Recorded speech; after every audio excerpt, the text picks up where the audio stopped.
मेरा नाम पीटर अकबर है। आप सोचते रहेंगे कि ये कैसा नाम है, पीटर और अकबर। इसके पीछे एक कहानी है जो मैं आपसे शेयर करना चाहता हूँ।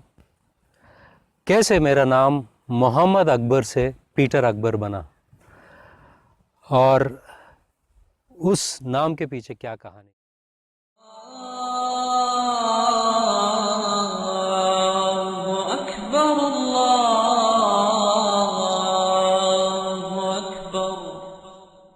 मेरा जन्म एक मुसलमान परिवार में हुआ था। मेरे अब्बा का नाम ख्वाजा मोइनुद्दीन, मेरे अम्मी का नाम नवन बी और मेरे से बड़े 5 भाई बहन हैं। 3 बड़ी बहन और उनके बाद में 2 बड़े भाई। मेरी बड़ी बहन का नाम मुमताज़, उसके बाद में सुल्ताना, उनके बाद में अमीना, उनके बाद मेरा बड़ा भाई मुस्तफ़ा और उसके बाद में महबूब और सबसे छोटा मैं हूँ, अकबर। हमारी गवाही सुनाने से पहले मैं एक वचन को बताना चाहता हूँ।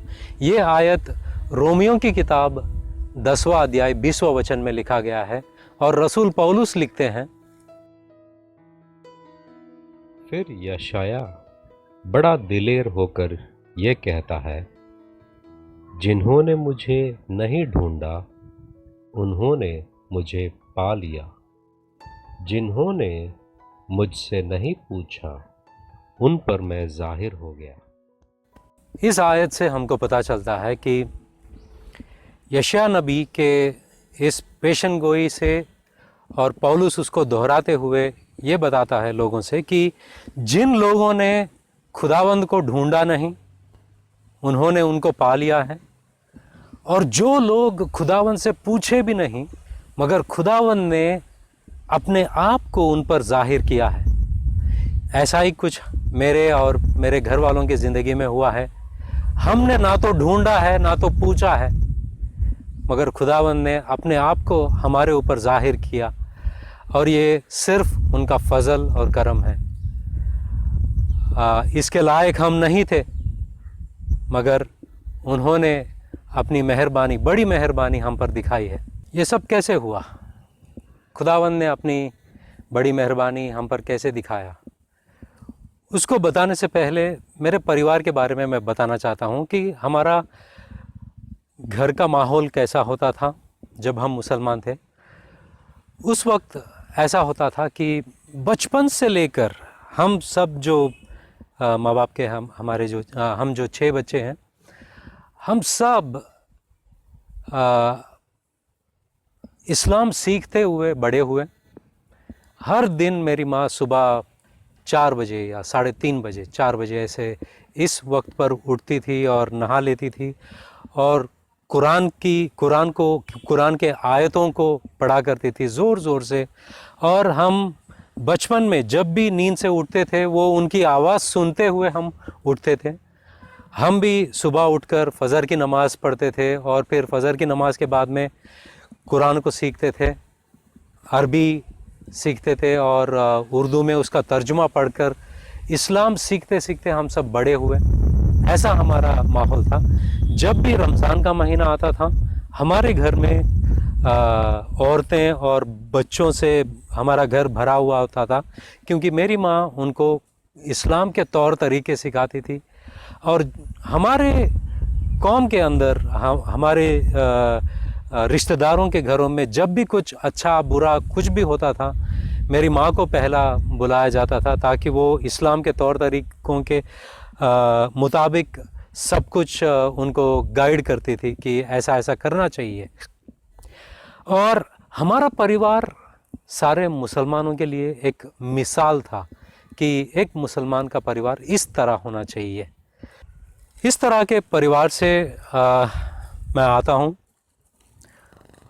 इस वक्त मैं बताना चाहूँगा कि खुदा ताला ने कैसे अपने आप को बयान किया है। मेरा बड़ा भाई मुस्तफ़ा, वो जब एसएससी 10th स्टैंडर्ड के एग्ज़ाम्स लिख रहा था, उसकी तैयारी करने के लिए वो ट्यूशन जाया करता था।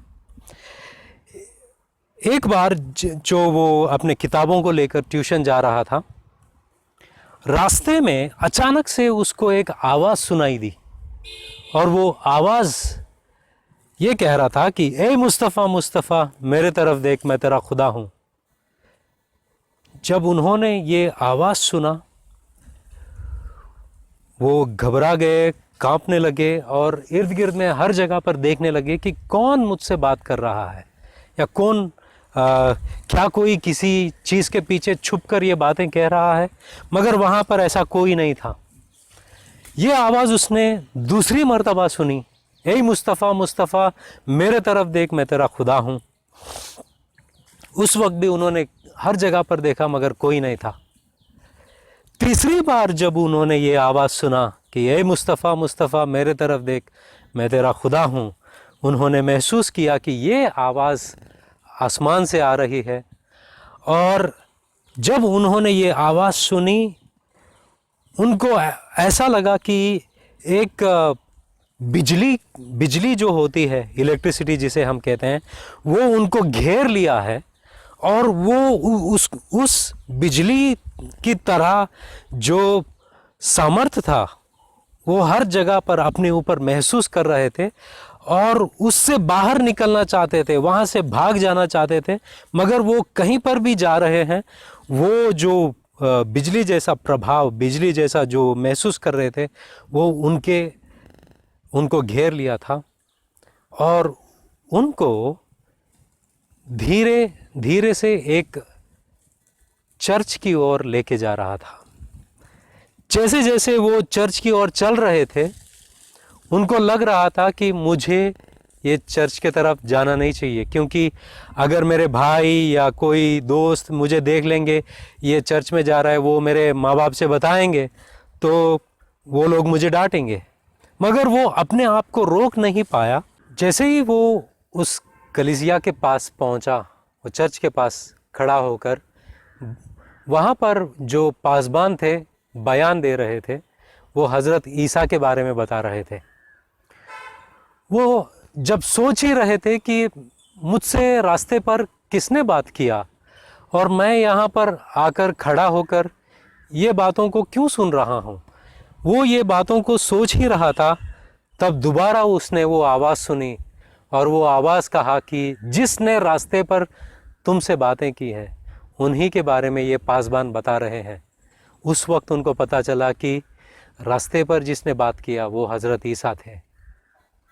और वहाँ पर उन्होंने फ़ैसला किया कि हे ईसा, आज से मैं तुमसे दुआ करूँगा और तुम्हारी जो किताबें हैं, जो तौरेत, ज़बूर, इंजील है, वो मैं पढ़ूँगा। और वहाँ पर उनकी ज़िंदगी बदल गई और वो घर आ गए।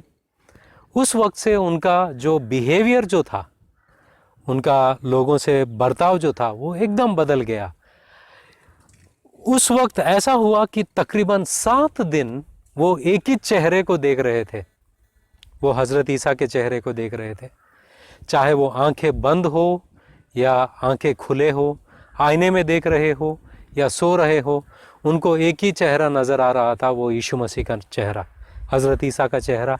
वो मुस्कुराते हुए मेरे भाई की ओर देख रहे थे। जब मेरे घर वालों को पता चला कि मेरा भाई हज़रत ईसा में ईमान लाया है, वो बहुत ही गुस्से में आ गए। ख़ास तौर पर मेरे माँ बाप, उनको ऐसा लग रहा था कि हमारा जो परिवार है सारे मुसलमान कौम को एक मिसाल है। अगर उनके ही घर में उनका बड़ा बेटा क्रिश्चियनिटी, ईसाईयत में अगर विश्वास करने लगे या ईमान लाए तो लोग क्या कहेंगे। और वो सोचने लगे कि हमारा हंसी मजाक उड़ाएंगे लोग।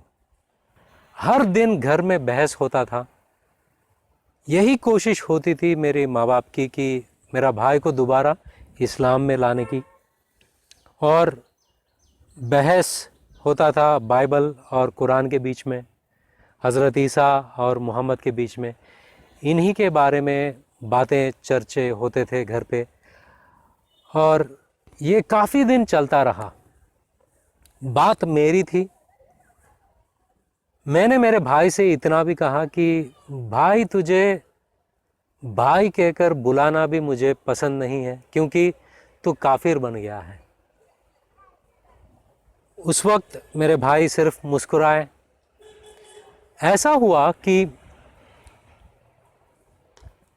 जब भी मेरा भाई दूसरों के लिए दुआ कर रहे थे, जो मरीज थे, जो तरह तरह के बीमारियों से थे, जब भी वो हज़रत ईसा को दुआ कर रहे थे उनके लिए, वो चंगे होने लगे।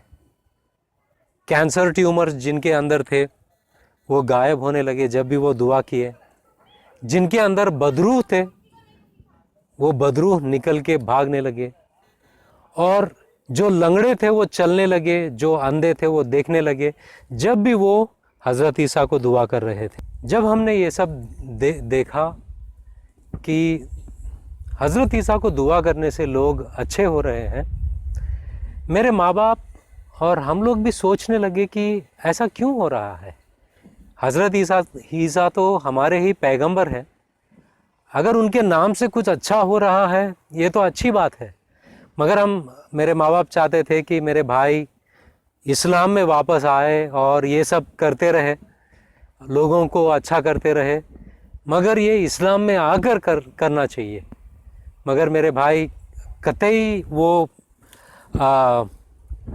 राज़ी नहीं थे इस्लाम में वापस आने के लिए। मेरी माँ तो रो रो कर उनको कुरान के आयतों को सुनाती थी और मतलब बताने की कोशिश करती थी, मगर मेरा भाई यीशु मसीह में उनका विश्वास इतना स्ट्रांग था कि वो यीशु मसीह को छोड़ना नहीं चाहते। उसी दरमियान मैंने मेरे भाई से कहा कि भाई, तुझे मैं भाई कहकर भी मैं बुलाना नहीं चाहता क्योंकि तू काफिर बन गया। उस वक्त मेरे भाई ने सिर्फ मुस्कुराया। एक दफ़ा ऐसा हुआ उन दिनों में कि मेरी खाला, मतलब मेरी माँ की बहन, मतलब चाची की बहन हमारी घर आई। उनको लहू बहने का रोग था।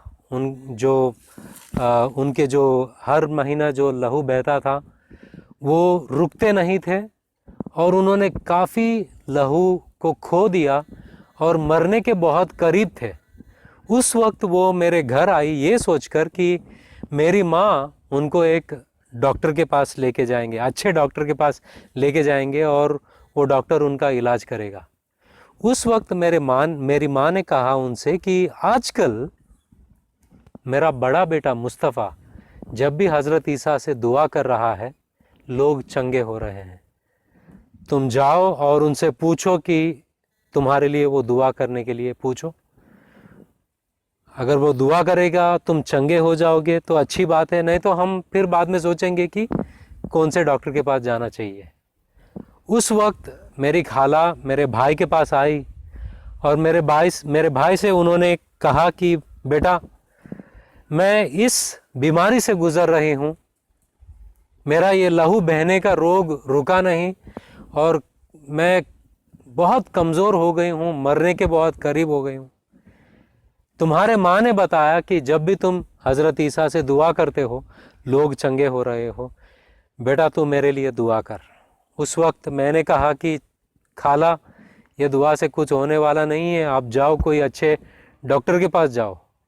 मगर उनके अंदर ऐसा ईमान आ गया कि वो दुआ करवाना चाहती थी।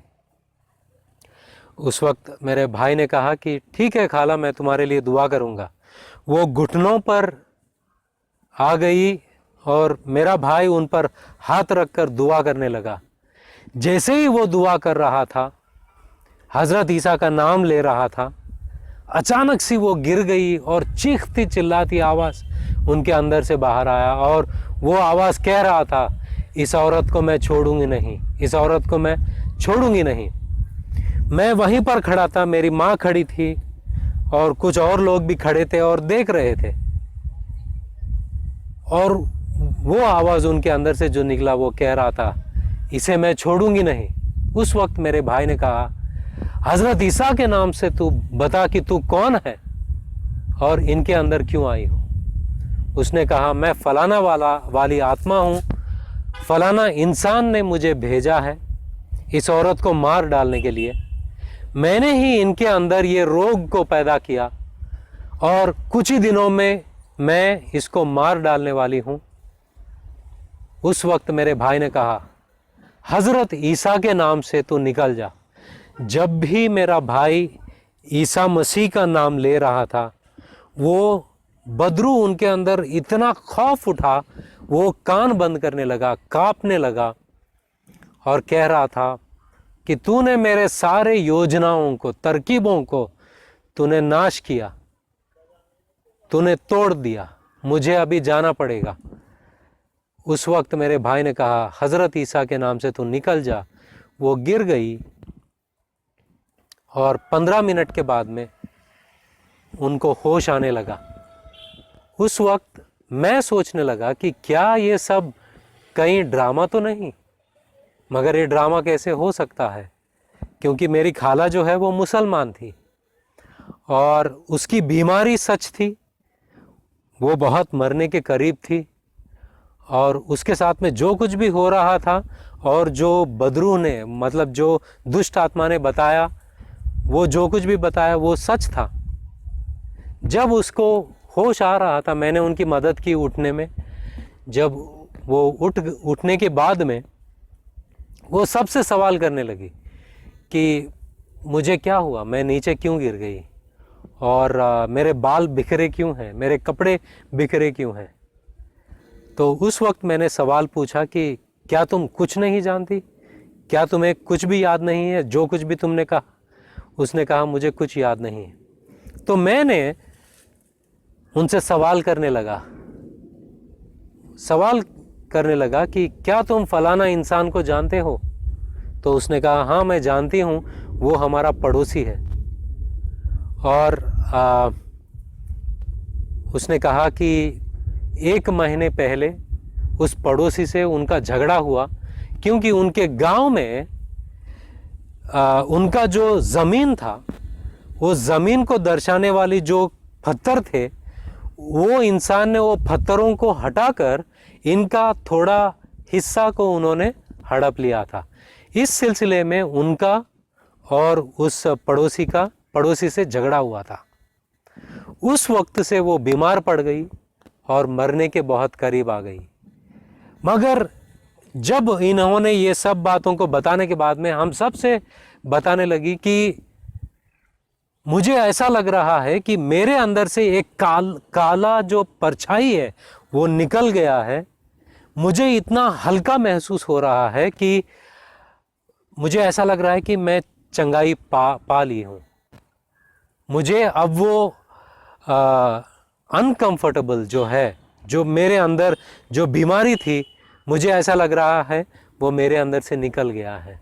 वो बहुत ही खुश थी और उनको ऐसा लग रहा था कि वो एक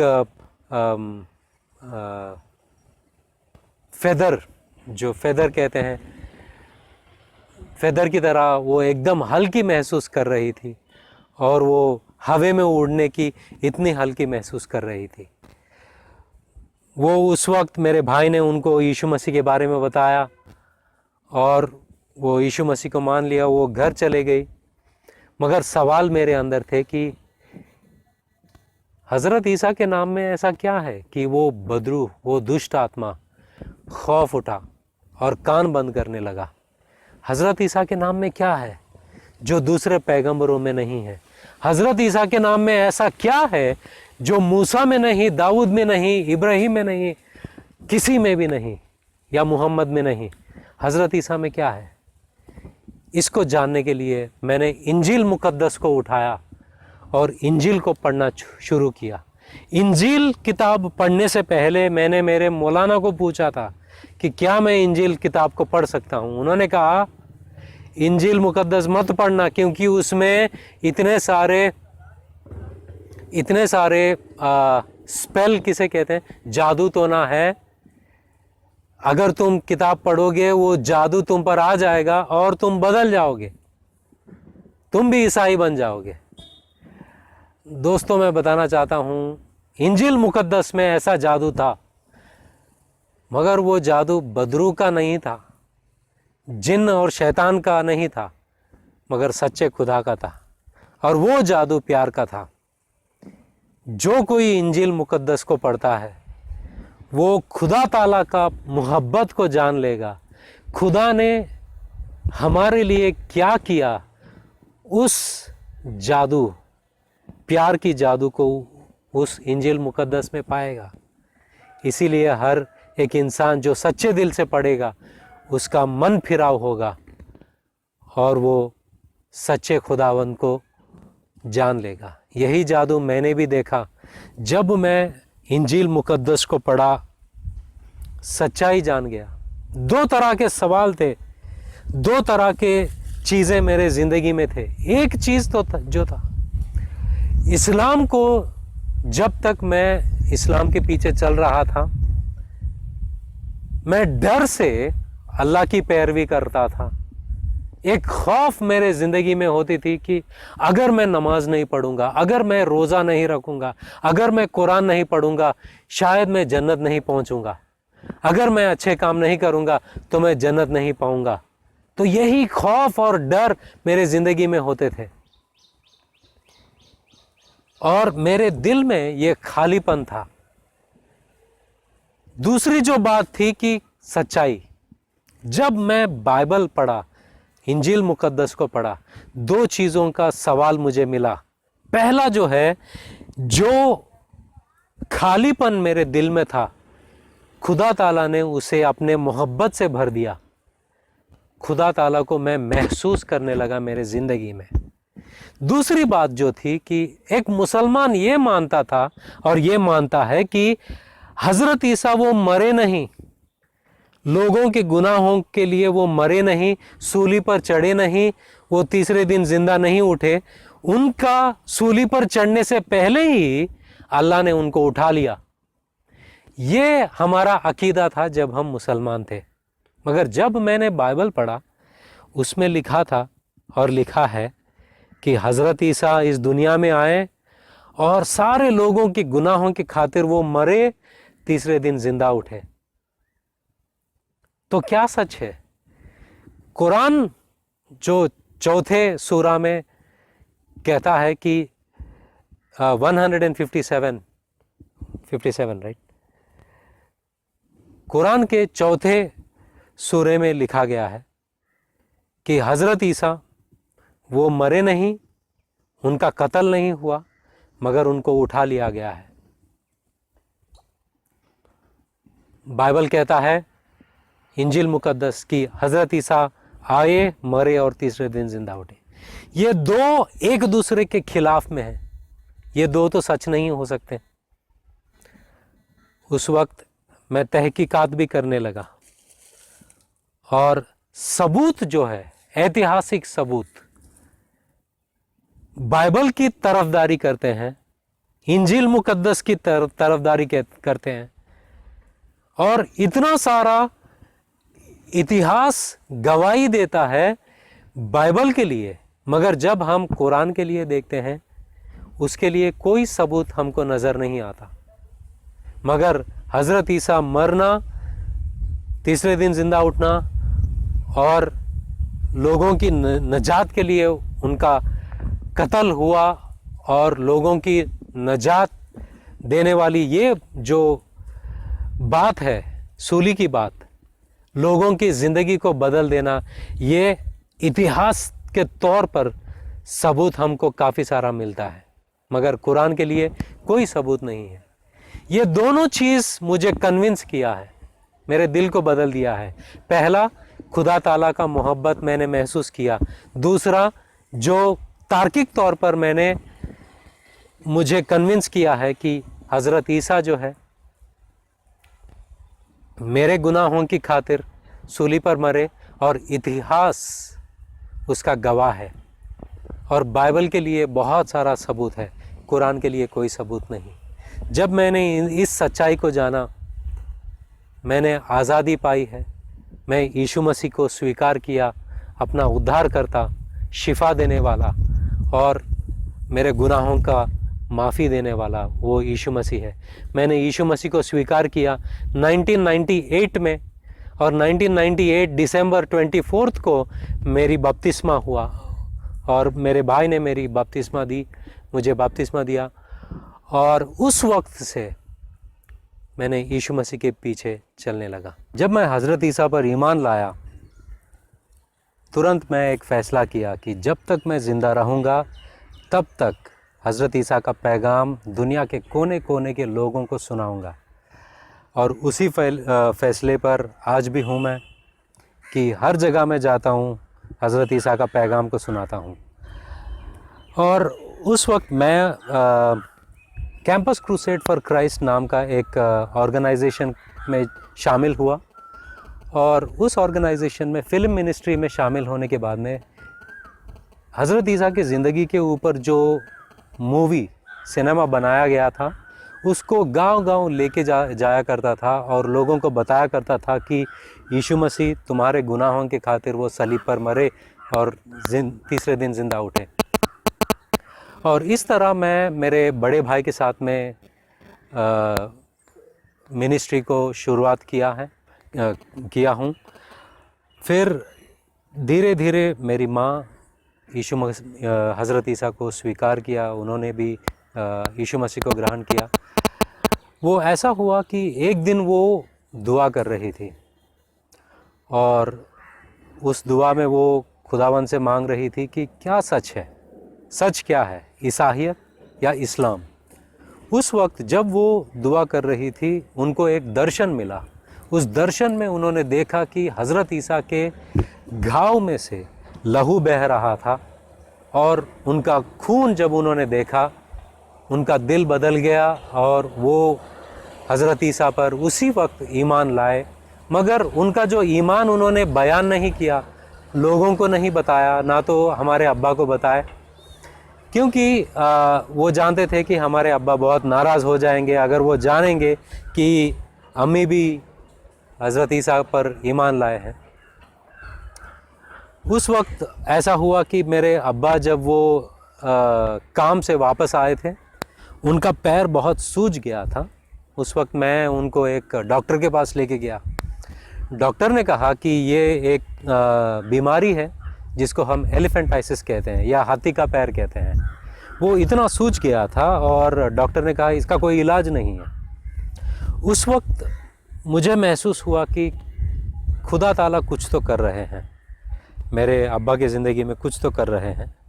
और मैंने मेरे भाई से भी बताया कि मुझे लग रहा है कि खुदावंद अब्बा की ज़िंदगी में कुछ कर रहे हैं। उस वक्त मैं और मेरे भाई ने उनको हज़रत ईसा के बारे में बताया। हज़रत ईसा के बारे में बताने के बाद में उन्होंने कहा कि अगर तुम्हारे ईसा मसीह मुझे चंगाई देंगे, मुझे ठीक करेंगे, तो मैं मान लूँगा कि तुम सच कह रहे हो। उसी वक्त हमने उनके लिए दुआ किया। उनको हमने एक तेल का जो बॉटल है, तेल का बॉटल को दिया, दुआ करके उनको दिया। वो तेल का बॉटल वो अप्लाई करते थे हर दिन।